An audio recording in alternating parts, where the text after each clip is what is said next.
Mm.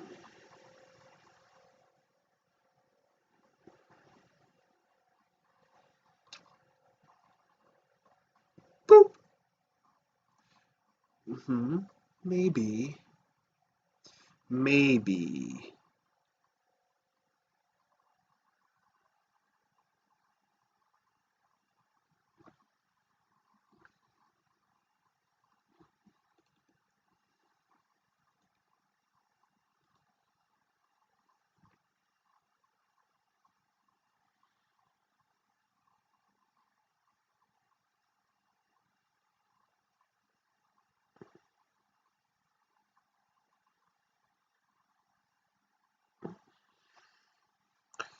Let's see.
All right, let me get.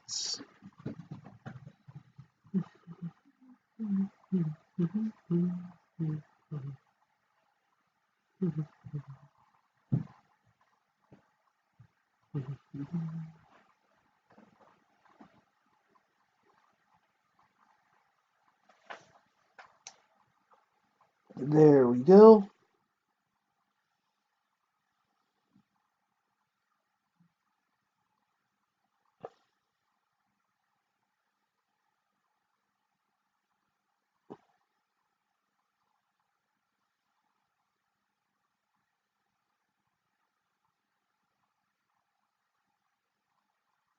And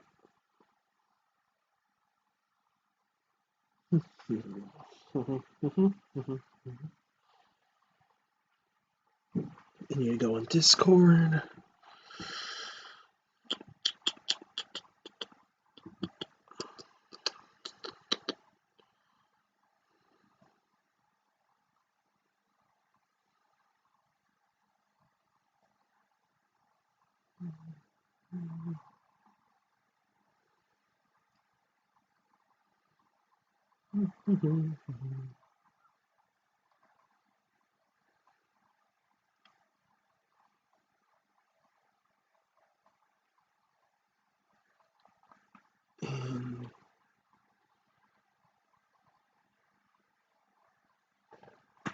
And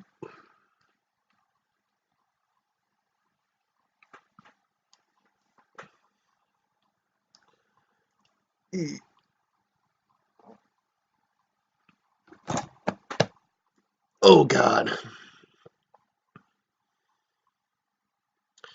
You know, I'm like 95% sure that people mostly watch this for my facial reactions.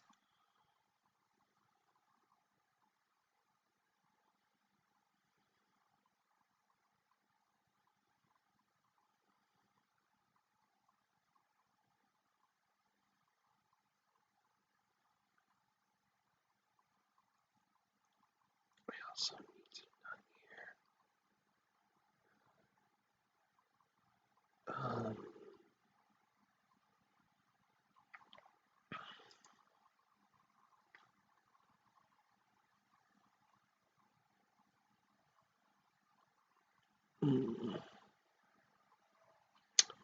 all right, now let's see.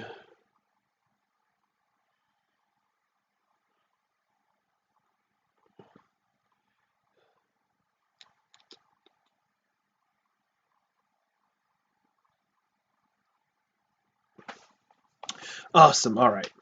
There we go. So, hey, how's it going, guys? Welcome to Cryptocast, your source for all things crypto-related, unknown, and paranormal. I'm your host, Parker, and welcome back to another Cryptocast live stream. I didn't do one of these last week because I just got incredibly busy and I was just really worn out. So, it's going to be doing one of these again. So, as you can tell from the title of this video, we're going to be talking about cryptids of Oklahoma. And I've been kind of doing these things a little bit, just like the statewide, like cryptids from each state, because I think that's really fun to talk about, right? Um, I forgot which ones I did. I know I did Illinois, I did Missouri for sure. I did like either one of the Dakotas, one of the Carolinas. I did Ohio for sure. And now I'm going on to Oklahoma, which I think is really, really cool. Because I like doing this stuff, so there's honestly not too many cryptids in Oklahoma, but I may fill the rest of the time up if I can't find once I'm done talking about the cryptids, that's not going to take an hour. So I might talk about haunted locations in Oklahoma that are also really really cool. So you guys are going to have a good show tonight. And after this, I'm going to film another cryptid ratings video for you guys, so that can be out and you guys can watch that. I'm not sure which one I'm going to do yet. I'll have to check my Tumblr where I post all my cryptid stuff, so I'll be getting that out soon as well. Also, before I get started here, I did want to show you guys something I've been working on. I started like a little cryptid notebook and everything. It's about like cryptids that I want to like investigate at some point or ones I want to try to find. So I've just been working on this, and this is like my first page in it and everything. My handwriting's absolute shit, but I mean, it's gonna be cool when I finish this book. So I just wanted to show you guys that. Hey, Riot Coke, you live in OKC?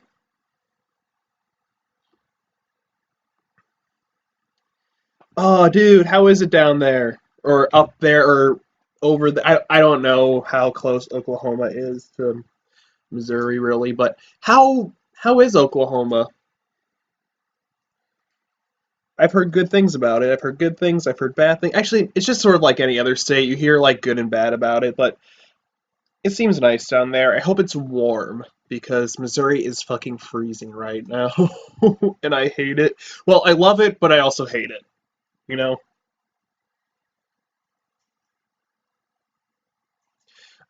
I love the cold, but I hate the snow and I hate the ice and I hate all of that stuff. But the cold is nice. I enjoy the cold. So we are going to be talking about some cryptids in Oklahoma right now. So let me pull some up here for you guys. Oh Jesus.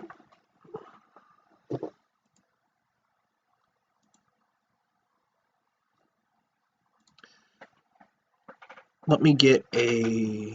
Let me pull up a picture of one of these guys on here. Browse my images. All right, guys. While I'm waiting for that to load up, I'm. What do I want to start off with today? You know, I'm not exactly sure what I want to start off with, but I'll find something. Hold on. Desktop. That's right. Keep all those weird things. No, no, no. Oh, there it is.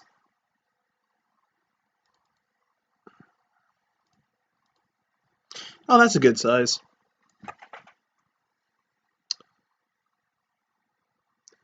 I'm getting messages from people. Hold on.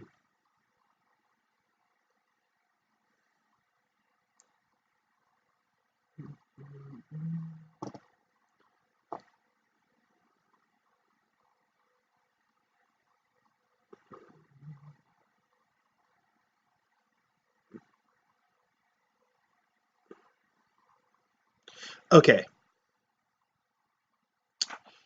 let's see. So what we have on screen right now is the Deer Man. And I spelt that wrong on here. I spelt it Sear Man. Um, if you want like your steak well done, you call the Sear Man. Now that was actually a horrible joke. Um, I'm sorry you guys had to hear that horrible pun, but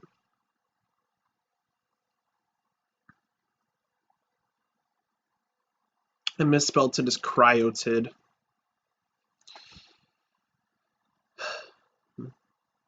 I need to mute my Discord. Just 1 second, guys.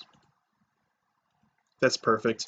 Also, I don't know why the Wikipedia page for this thing, it's just the standard Wendigo picture. I don't get that.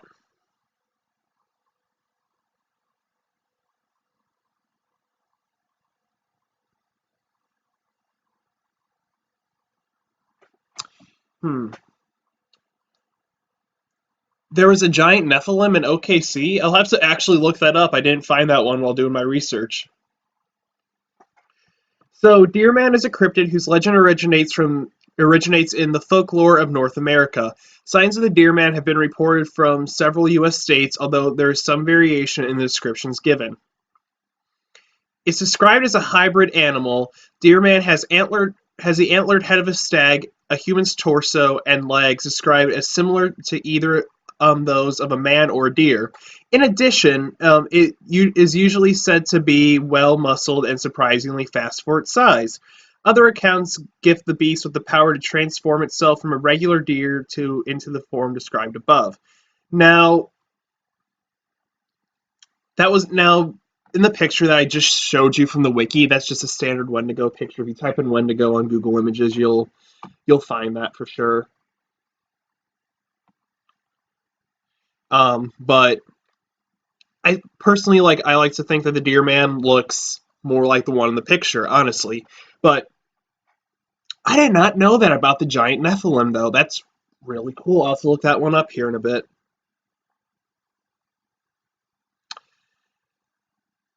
So,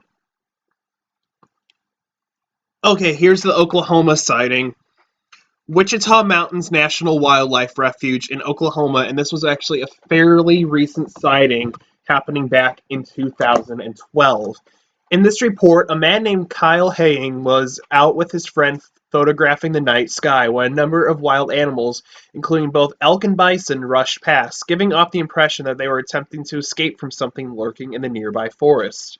Which, honestly, if you see buffalo and deer just running through the woods at you, I mean, those animals, they do get spooked pretty damn easily, but still, that's like insanely horrifying. So, nonetheless, subsequently, a deathly silence descended across the landscape.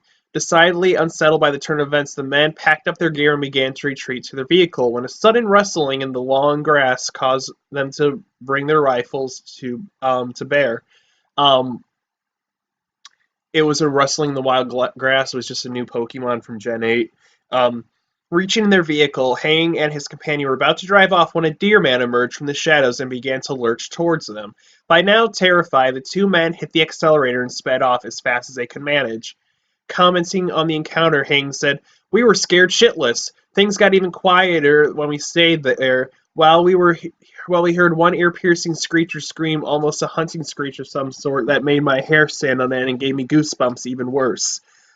With that, we left the mountains completely. We felt as though we were not wanted there at that night. The way the wildlife acted, the figure that we came across that the animals had to have ran from, and the scream of which I can only find references to happens to be the banshee. I cannot forget the figure we saw, as well as the scream. It was not human, but it was not any wildlife I am familiar with from out there. So,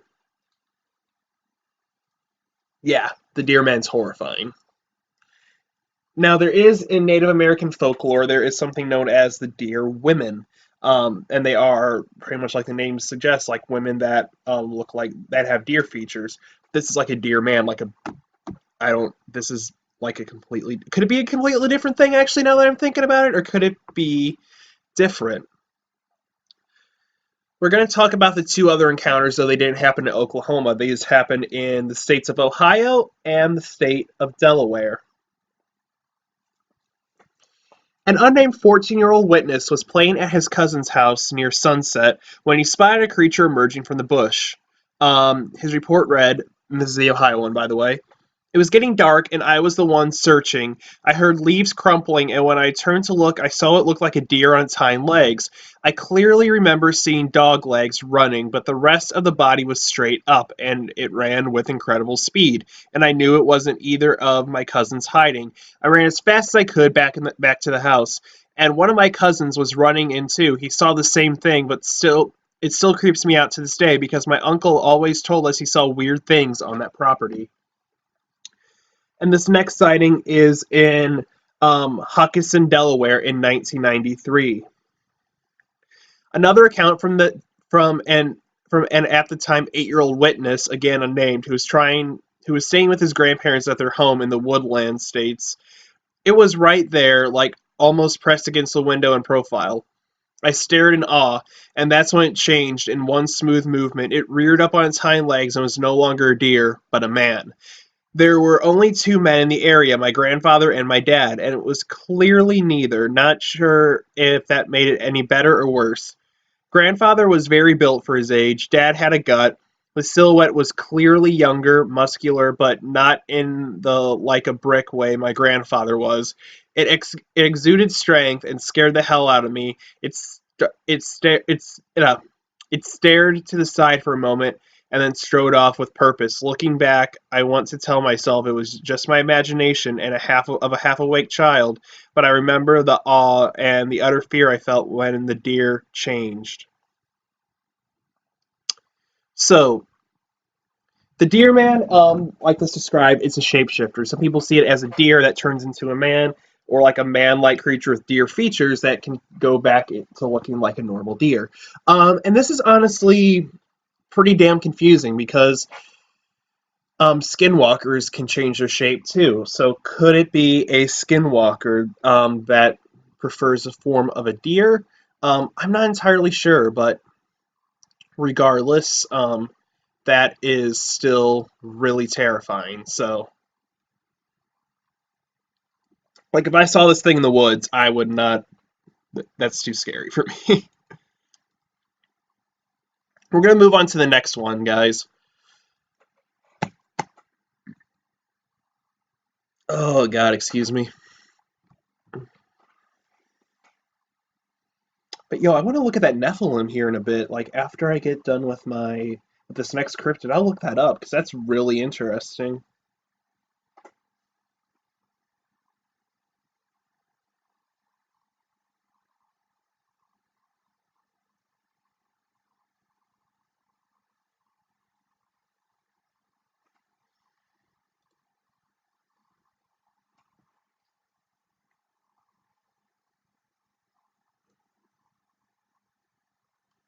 El Reno Chico. Let's see. Where is the picture? You know I have a picture of this thing. There we go. Oh, that's a good size one as well. I don't want to resize that really. Um, Now this one is a rather odd one. It's called the El Reno Chicken Man. And no, it's not like fucking Big Bird walking down your street or Colonel Sanders giving out fried chicken, though that would be fucking awesome. Um, this is actually an alleged Sasquatch sighting that happened in Oklahoma. In December of 1970, near the town of El Reno, just west of Oklahoma City, a farmer walked out to his chicken coop and found the door lying on the ground ripped off its hinges. The door and the interior of the chicken coop were covered in human-like handprints about 7 inches long and 5 inches wide. The farmer called the game warden, and the warden, not knowing what to make of the scene, called the Oklahoma City Zoo. Zoo director Lawrence Curtis said the prints with an obviously deformed thumb were definitely primate. It resembles a gorilla, Curtis told the Associated Press.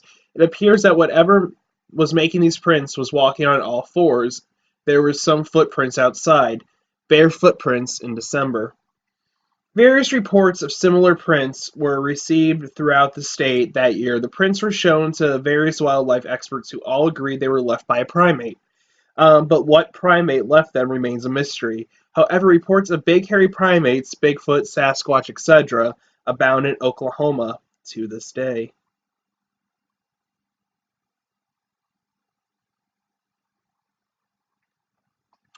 So, yeah, it is a Bigfoot with a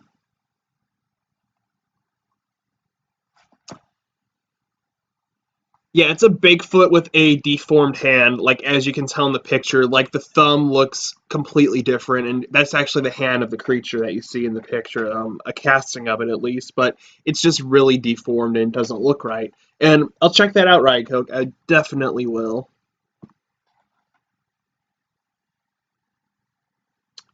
Let me take a look at this. I don't want to go onto that email. Hold on. YouTube creating Mike. Okay.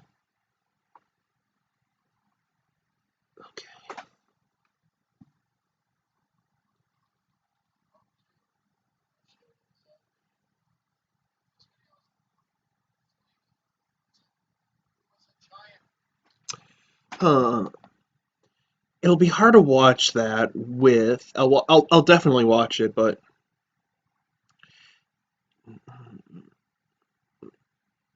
Nephilim in Oklahoma?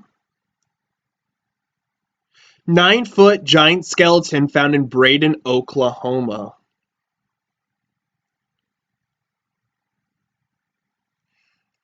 Damn. Giant humans called the Nephilim once roamed the earth. The Nephilim chronicles fallen angels in the Ohio Valley, documents the migrations of the encountered giants in the Bible known as the Amorites to North America.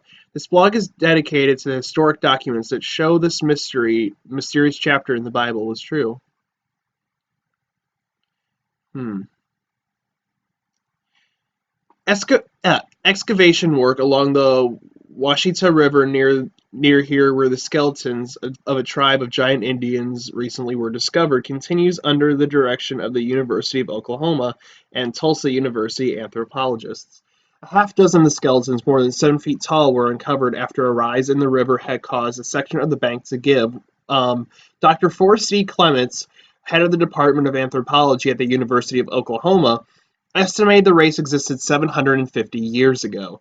He believed the find might lead to the discovery of a race of Indians known as the unknown to the anthropologists. The excavations have attracted considerable attention. Visitors will be permitted only on a Thursday, those in charge said. Pottery, arrowheads, and other relics have been found. The jawbone of an animal believed to have been a deer also was uncovered. The WPA is furnishing a crew of 20 men to assist in the work. Clements said a detailed study of the finds, along with a study of layers of soil, will be necessary before accurate estimate of the age of the skeletons can be made. Damn, I did not know that. Thank you so much, Riot Coke, for sharing that with me. That was actually a really, really good, um, really good thing. Um, yeah, I really do appreciate you sending me that. I'll watch the video here probably after this because I don't want to get like my video copyright strike for having audio and stuff from another video. But yeah, no, that's really cool, and I really do appreciate you sending me that. So thank you.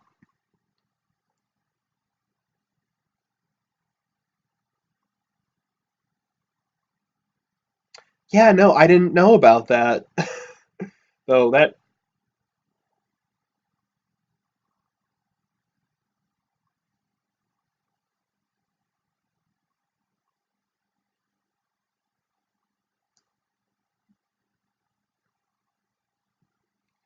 But yeah, thank you.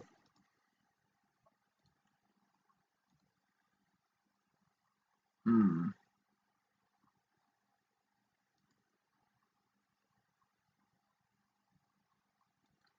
Hmm. I don't know. I have like this bump like in my mouth. I think it's just healing weird. I don't know, but if you see like my tongue just kind of go like I'm just checking it out with my tongue. But now I need to find this next guy on here that I want to talk about.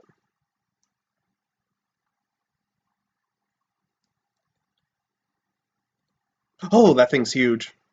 And this is by Joe Hustack. This picture is made by Joe Hustack. So it looks like he's a really good artist, guys. So check his stuff out.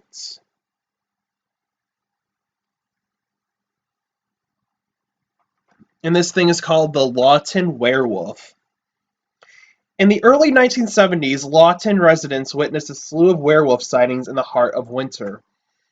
It started with one man who had a heart attack when he saw a bipedal wolf at his fish pond. The sightings escalated reports of the creature stalking the town, leaping from bushes and chasing cars. A police officer answered the call of a witness who claimed to get a close look at the creature. It sat on a railing outside of his apartment 17 feet off the ground. The beast's face looked as if it had been burned. The beast leaped from the railing and dashed away, in line with the Lon Chaney Jr. Wolfman movies of the 1940s. This creature wore the torn remains of clothing.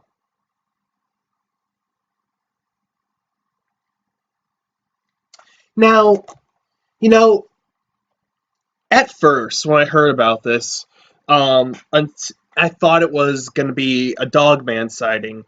But up until they said like it was like wearing like the torn remains of clothing, that made me think otherwise now. So I'm not exactly sure what this could be. It could be a werewolf.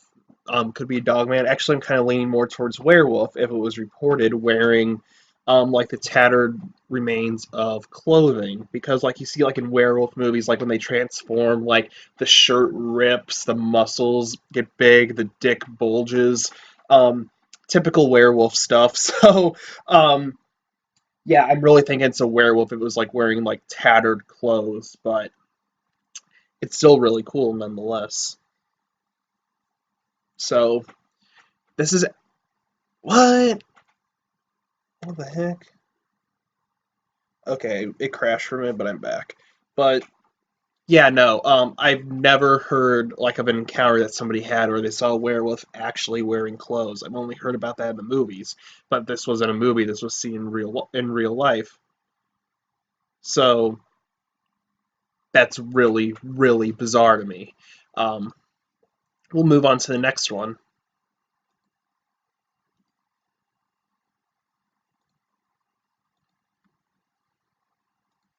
And believe it or not, I've talked about this next one before. And it's even though it's mostly found in Missouri, in Arkansas, it's also been reported in Oklahoma, and that thing is fucking huge. And this is from Monstrum Athenaeum, Monster Athenaeum. Shout out to them for making this. If you like their art, definitely check them out. So this right here is the Ozark Howler. Now, I have talked about this one before. And it is a really kind of cool one. It's mostly found in Missouri and Arkansas, like on the border of the two states. However, has also been reported in Oklahoma, which I think is really weird. In Arkansas folklore, the Ozark Howler is a creature said to dwell in the Ozarks, which is a chain of mountains and everything, if you did not know that. According to tradition, the creature is cat-like in shape and has glowing eyes and horns. On December of 2015, the Arkansas television station 4029 News reported that it had received photographs purported to be images of the creature from a viewer. The station contacted the Arkansas Game and Fish Commission who responded that they had heard of no claims of sightings of the creature and said that the images sent to the station were a hoax. And this thing gets its name, obviously, because of what it does. It climbs on top of the cliffs and it just howls like a blood curdling howl. Now, there are some theories about what this thing might be. So, its howling sound is a combination of a wolf's howl, an elk's bugle, and the laugh of a hyena.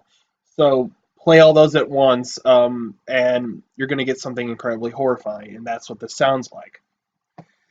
Cryptozoologists have speculated that the creature might be a misidentified or unrecognized big cat. Anthropologists and folklorists have speculated that the creature might be a branching off the dark dog of death, which is known as Black Shook in British folklore, such as the church grand. Oh, there it is, Black Shook, and the Gytrash. Um, these comparisons note that many versions of the hellhound are described, like the Ozark Howler, as having glowing red eyes. The Ozark Howler is also, like these legendary beasts, has been described as a dark omen predicting the death of those who see it. Some biologists who believe in the Ozark Howler assert that it's a mountain lion breed who has either mutilated or who's either mutated into a new subspecies or is a hybrid of a mountain lion and an unknown creature. Other guesses have included that the Ozark Howler might be a wild boar, an eastern woodland bison, a hyena, or a surviving member of the creodont family. Now, I don't know what the fuck a creodont is.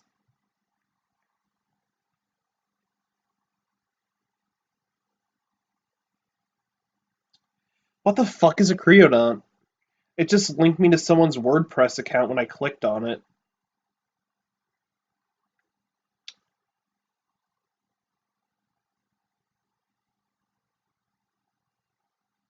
Yeah, I don't know what a creodont is. I'm gonna look this up. It linked me to someone's WordPress account.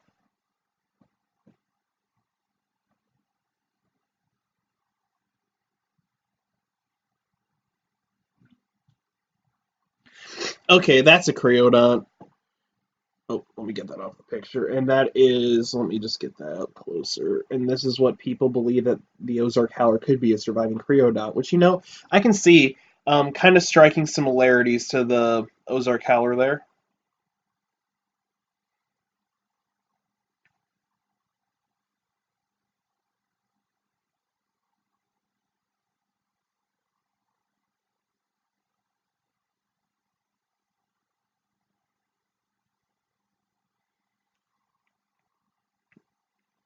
Let's see. Chad Armand asserts in his book Cryptozoology, that the Ozark Howler myth is a hoax. According to Armand, he and many other cryptozoologists received email messages making claims about the Ozark Howler evidence. These messages were tracked down to a University of Arkansas student who had made a bet that he could fool the cryptozoological research community. Fuck that guy. However, stories of the Ozark Howler are said to predate this. Jason Offutt, in his new book Chasing American Monsters, writes that many people have dismissed the Ozark Howler, but sightings stretch back to the early 1800s. Lauren Coleman has endorsed the book as highly recommended writing. Offutt does a special service to the field of cryptozoology with his new book. The earliest legend of the Ozark Howler is of a meeting between the Daniel Boone and the creature. Why does it say the meeting between the Daniel Boone and the creature? It's a meeting between Daniel Boone and the creature in Missouri in the early 1800s. Boone is purported to have fired his gun at the Ozark Howler in some versions of the story, although there is no evidence that the beast was killed and kept as a trophy. Recently, the Ozark Howler was in Newton County, Arkansas in 2011. Most recently in 2015, an area resident claimed to have photographed the Ozark Howler at Devil's Den State Park. Whatever the truth of the Ozark Howler, it has inspired a generation of artists and writers. In the 1930s, a local press published a small run of a book of folklore about the creature called Tales of the Ozark Howler. A decade later, folklorist Vance Randolph referred to the Ozark Howler by the name hoo-hoo in the book Ozark Superstitions. I don't know why he called it a hoo-hoo. In 1973, the Ozark Howler was reimagined as a multi-dimensional time-traveling creature, or a high IQ Rick and Morty fan, in Timothy Godwin's short story The Hair of the Black Howler. More recently, the Ozark Howler has been written about in children's books Hunt the Ozark Howler and Billy Bob's Howler. Billy Bob's Howler. As well as in the Mason-Dixon series of novels by Eric R. Asher, the Ozark Howler has also inspired regional poets, most notably K. W. Peary's book Ozark Howler and Ozark Howler Verse by Rufus Gray. So there's a lot about the Ozark Howler.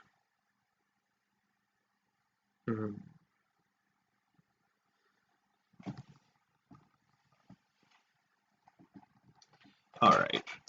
Now let's move on to the next cryptid. This is probably the most famous cryptid in Oklahoma that I'm going to be talking about now. Let me just make sure I got.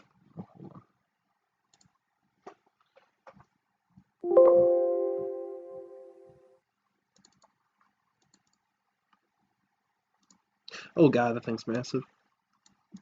No, not really. Actually.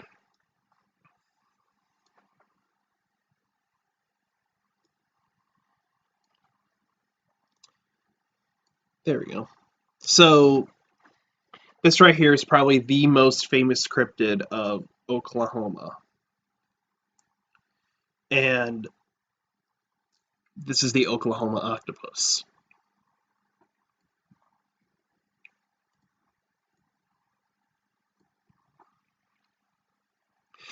Oh, I don't want a Best Buy ad. No. The Oklahoma octopus is a cryptid generally said to inhabit some freshwater man-made lakes of Oklahoma, including Lake Thunderbird, Ulaga Lake Ulagala. Why is it called Ulaga Lake Ulaga? That sounds really repetitive. And Lake Tenkiller, where it attacks and kills unsuspecting swimmers. There is no existing footage of it. Lake Tenkiller. Oh, there's an ad for that new movie coming out that looks good. The Tom Hanks, Mr. Rogers movie, A Beautiful Day in the Neighborhood. I might want to go see that. That seems really interesting, honestly. But although no physical evidence exists in the case of the Oklahoma octopus, many point to the high mortality rate and large number of unexplained drownings in the Oklahoma lakes as a clear sign of its presence. There have also been numerous reported sightings. The Oklahoma octopus is most likely a cephalopod, more specifically an octopus, according to the description of the creature. This would make the Oklahoma octopus the only freshwater dwelling cephalopod species. This would not only make this animal entirely unique as a numerous member of the typically marine requiem sharks live in freshwater environments exclusively, including the Ganges River shark. Some skeptics doubt the existence of such an oddity, however. Octopi have been recorded at least for brief periods of time living in freshwater. One such case involves a common octopus being caught at Lake Conway in Faulkner County, Arkansas. The animal was likely a released pet that survived long enough to cling onto the gates of the lake's dam. According to the rumor, this freshwater cephalopod is about the size of a horse and resembles an octopus with long tentacles and leathery reddish-brown skin. The Oklahoma octopus is reported to live in the freshwater lakes, and it has a similar diet to the marine octopus, with it eating freshwater species of fish similar to its marine counterpart's prey. However, drownings in the lake where it was reported to live could be caused by the octopus. An octopus of this size can have up to 8 strong tentacles to pull an unwilling human underwater. Due to the lakes being man-made, the drownings are most likely the result of people getting drunk. Wow, that got dark. And it even appeared in the TV show Lost Tapes on Animal Planet, if you remember that, where it drowned and killed 3 people. For celebrating on a lake in Oklahoma. So, yeah, there are a lot of, there's not too many cryptids in Oklahoma, but there's a good amount. there. I mean, honestly, it's more than we have here in Missouri. We don't have shit here in Missouri, honestly, and it's just pisses me off. We do have space penguins, though. We do have space penguins, which are always fun. So I have 20 minutes left, so I'm going to probably talk about haunted places now in Oklahoma. Now that we got the cryptids out of the way, I'm going to talk about the haunted places. So let's do that.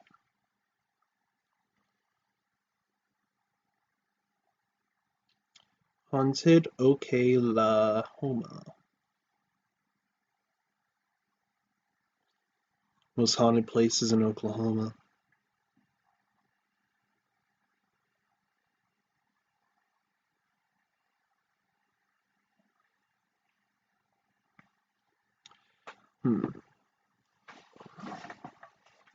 So now we're going to be talking about the Stone Lion Inn bed and breakfast in Guthrie. Guthrie? Coffee? I don't even know. Coffee is a dead meme. I don't even know why the fuck I said it. Stay at the Stone Lion Inn bed and breakfast in Guthrie at your own risk, as a mischievous ghost child has been seen and felt throughout the home. The spirit, said to be that of an 8-year-old Irene Houghton, has been known to squeeze the toes of sleeping guests or even crawl into bed with them. Oh, that's just like pure and innocent, honestly, right there. The eerie tap, tap, tap of a child's footsteps has also been heard leading from the second floor to the third. According to legend, the 8,000 square foot home was where the child met her fate when a nurse overdosed her with cough syrup containing opium. Yeah, it's probably not good to put opium in your cough syrup. The family later moved on, but little Irene refused to leave. After the Houghton family moved out, the home changed into a boarding house and then a funeral home. So if it was a funeral home, there is honestly a lot of energy there. Paranormal investigative teams have encountered several other ghosts, including a strong male entity who lingers in the basement where the morgue once was. Get into the spirit of things at the Stone Lion with an overnight stay if you're brave enough to sign up for one of the Inn's famous murder mystery events.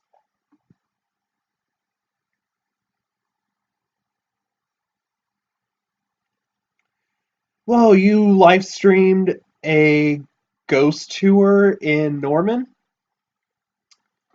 Norman, Oklahoma? I'll see if I can find something about that. Gilcrease Museum in Tulsa. Strange whispers in the dark, the mysterious slamming of doors, and a long-deceased Tulsa oil man can be found at the famed Gilcrease Museum, the site of several paranormal investigations. The year was 1913 when the young Thomas Gilcrease first spilled the land that would later hold his legacy. A multi-millionaire and oil baron by his early 20s, Gilcrease began collecting oil paintings, artifacts of the American West, and Native American artwork, a nod to both his love of European art collections and to his native Creek heritage. This collection, acquired over a lifetime, is now housed at the Gilcrease Museum, which is rumored to have a high turnover rate for night security guards. A collector until his death in 1962, it seems that Thomas won't let death separate him from his beloved art. He's often spotted wandering the grounds of his original rock house, referred to as Tom's Place, during his lifetime. The oil man seems to enjoy a stroll along the museum's garden pathways leading to his remains, which are housed within a mausoleum on the grounds. Visitors to the Gilcrease Gardens may also spot the ghosts of several Native American children running throughout the gardens, as the original house was used as an orphanage when Gilcrease was away on business. The young woman has appeared quite frequently for theater workers, and when spoken to, she sits quietly and appears to be watching something no one else can see. That's horrifying. Hey, I'll be sure to check that out, Riot Coke. That actually sounds really cool. I'd love to see that. Actually, if it's not too much trouble for you, whenever you get a chance, like whenever, email me the link to that video because I'd love to check that out. The patients of botched surgeries are said to lurk in this hospital-turned-museum located in western Oklahoma near the now located in western Oklahoma near the area known ominously as No Man's Land. From the unwavering, oh, I didn't even say what this was. The Cherokee Strip Museum in Alva. The patients of botched surgeries are said to lurk in the hospital-turned-museum located in western Oklahoma near the area ominously known as No Man's Land. From the unwavering gaze of mannequins to the uncomfortable feeling you get while roaming through the Cherokee Strip Museum in Alva, it's hard not to feel like you're being watched. If the otherworldly aspect doesn't have you running for the hills, the creepy displays will, as there are a wide array of vintage medical instruments, including an embalming table. Dear God, that is horrifying. The building has seen its share of deaths since it was completed in 1932, and whether or not you encounter paranormal activity at this museum, you're sure to come across the bricked-up second and third story of the building. A player piano that seemingly plays at random and mysterious mysterious blood spot on the floor that refuses to be washed away.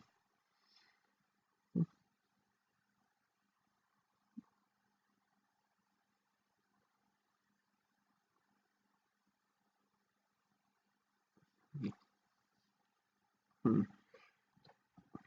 Fort Washita Historic Site and Museum in Durant. Um, I wish it was the Pokemon Durant. That would be cool. A strong-willed female ghost named Aunt Jane is rumored to haunt the grounds of Fort Washita in Durant. Built in 1842 and used... Hold on just a second.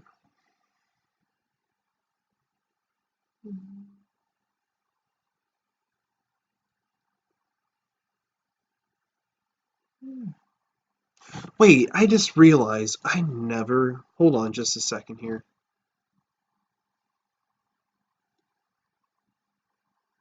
I never changed the title of this.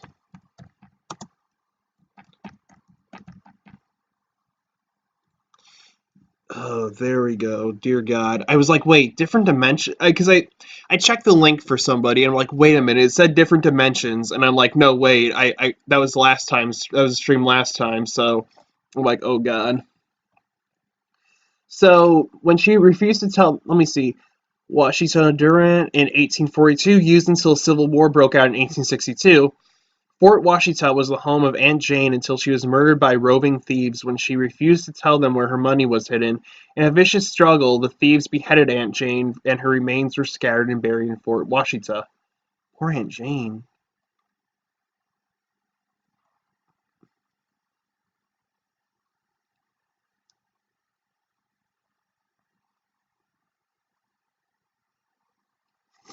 Aunt Jane kept a relatively low profile until the late 19th or early 20th century when her spirit allegedly possessed a child named Molly Stalcup who lived near the fort.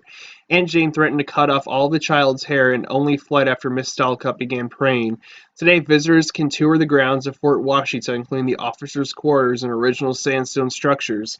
The fort also hosts the annual Fur Trade Era Rendezvous, a popular reenactment of wild frontier days.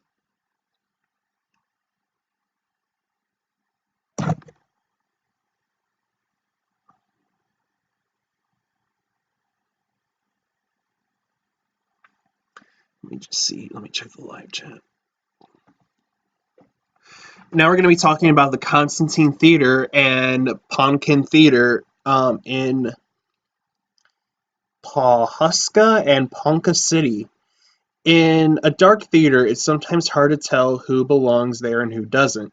If you're visiting either the Constantine Theater in Pawhuska or the Pumpkin Theater in Ponca City, you may want to steer clear of the balconies where it said ghostly visitors often appear. Theater patrons at the Constantine describe the ghost as a beautiful young woman grabbed in a button-down dress. Some claim she's Sappho Constantine Brown, the daughters of George Constantine authors Ellen Robinson and Diane Halke. Even wrote about the mysterious figure in their book, Haunted Highway and the Spirits of Route 66. Seat number 4 is the favorite of the Pumpkin Ghost, who also wears a dress sweater and old-fashioned shoes. This young woman has appeared quite frequently for theater workers, and when spoken to, she sits quietly and appears to be watching something no one else can see. We have two more left.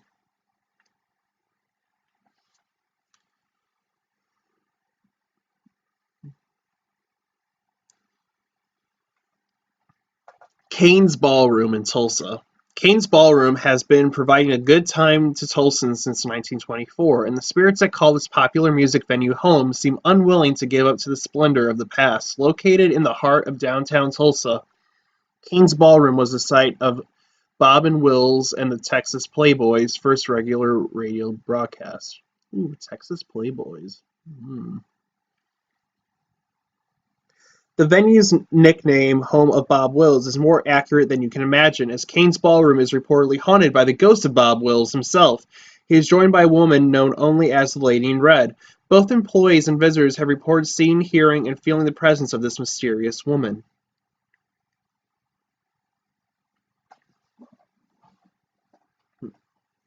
Historic Fort Reno in El Reno. Wow, first there's that Chicken Man of El Reno, and now there's the historic Fort Reno in El Reno. Cold spots, footsteps, and slamming doors continue to halt historic Fort Reno. Established in 1874, the area has been a fort, remount, depot, and German prisoner of war camp during World War II. Though no specific spirit has been identified, visitors to the fort have encountered a number of strange things. A number of strange things, including faces in the windows, water faucets turning on by themselves in the visitor center, and mysterious orbs showing up in photographs. The ghostly attraction El Reno is also home to monthly Fort Reno ghost tours, where visitors are split into groups, given a lantern, and led on tours throughout the grounds, buildings, and cemetery. Paranormal researchers led the group. Paranormal researchers lead the group and report their findings to Fort. Fort Reno also has several annual events at the Fort Reno Candlelight Tour. Reenactors demonstrate what life was like on the fort from 1874 to the present. Reenactors also take on specific roles of those buried in the Fort Reno Cemetery during Fort Reno Tombstone Tales each year. Well, that sounds nice. But yeah, there's not a lot of cryptids in Oklahoma, but there is a good amount of haunted spots, which I think is really cool. There are just enough cryptids to balance out the haunted areas, so it all works. Um, Now, if I had to choose like one of these cryptids to probably look for, I would probably say I would go for the Ozark Howler, but if it's an omen of death to people who see it, I'd probably leave that one like unturned. So I might have to go for the Chicken Man, which is that Bigfoot with the deformed hand. Um, I don't know. I don't know. But uh, yeah, I'm trying to think of what else to say. So I'm gonna try to do a stream, possibly, sometime this week, maybe with a couple friends who wanted to join me. So unless, oh no, I thought that was the person messaging me now. But yeah, I'm gonna try to do a live stream with some people who wanted to stream with me a couple weeks ago, but we never got around to it. So it was one of my friends. It was Ellie who did the haunted. It was yeah, there was the haunted roads.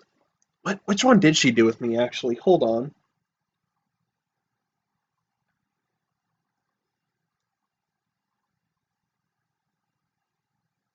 Yeah, no, it was Haunted Roads. She did Haunted Roads with me, and then Thomas, my Bigfoot expert. I'm gonna try to get them on a stream together.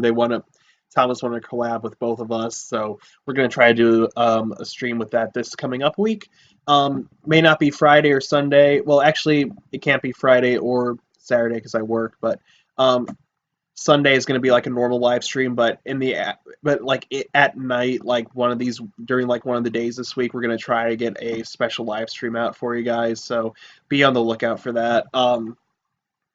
Also, when I get to 200 subscribers, I am planning on just announcing a few things, really cool things. So if you guys like this channel, feel free to hit that subscribe button and become a member of the Crypto Crew.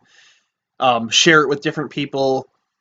Share it with your friends, family, or strange uncle, whoever you want to share it with. The little alien that we got in the back, share it with him if you want. If you guys like this video, be sure to like it. Dislike it if you dislike it. I heard if you dislike it, the Oklahoma octopus will grab your ankles when you're asleep and do hentai with you if you don't want hentai with the Oklahoma octopus. Yeah. The only way to ward him off is to like this video. So do that, guys. And like I said, subscribe if you want to subscribe. Help the channel out, support, help me get to 200 subscribers, so I can do some announcements and everything that I'm really looking forward to announce, and I'm hoping I can do that very soon. I'm like 8 away, so that's actually really crazy. If I can get like 200 subscribers in 2 years, that would be fucking amazing. So I'm so close, guys, and you guys are awesome, so I really appreciate you all. And yeah, comment below what you would like me to cover in the future, and yeah, I'm going to fill cryptid ratings after this, so get ready for that. And thank you guys so much for coming out to the stream tonight. I hope you all have a very, very great week. Be safe, have fun. Thanksgiving's in a couple weeks, so let me know your Thanksgiving plans in the comment section below, and I'd be very, very happy to hear from you guys. So with that being said, you guys have been watching Cryptocast. I've been your host, Parker. Stay spooky, and I'll see you guys in the next video. Bye, guys.